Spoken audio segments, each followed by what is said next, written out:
Opuno kwa da bampu biemie. Se akwa biemie me be kwa kowe ahinie. Anya safata se na se du trabebio. Kinsolo monya safwe umango ni bio adisio.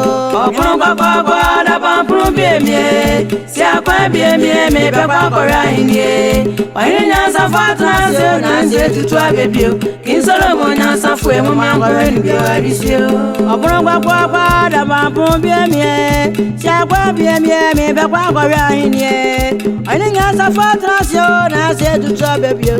Kinsolo monya safwe umango ni bio adisio. Opuno kwa da bampu biemie. Se akwa biemie me be kwa kowe ahinie. Anya safata se na se du trabebio. Yansa bia kwa na le umango ni bio adisio. Opuno kwa da bampu biemie. Se akwa biemie me be kwa kwati asenie.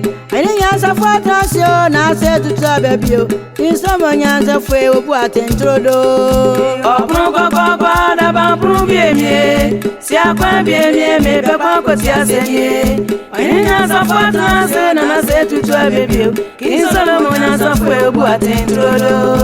Opuno kwa da bampu biemie. Se akwa biemie me be kwa kwati asenie. Anya safata se na se du trabebio. Yansa bia kwa na le obu atentrodo. Opuno kwa da bampu biemie. Se akwa biemie me be kwa kwati asenie.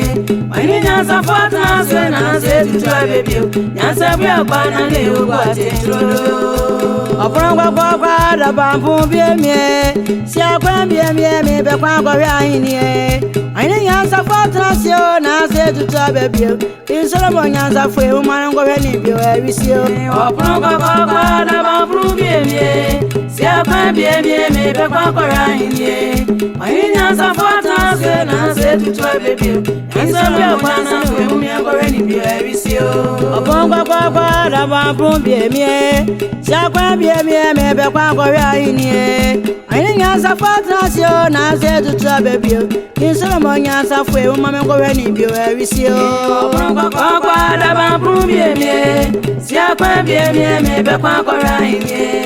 Anya safata se na se du trabebio. Yansa bia kwa na safwe umango ni bio adisio.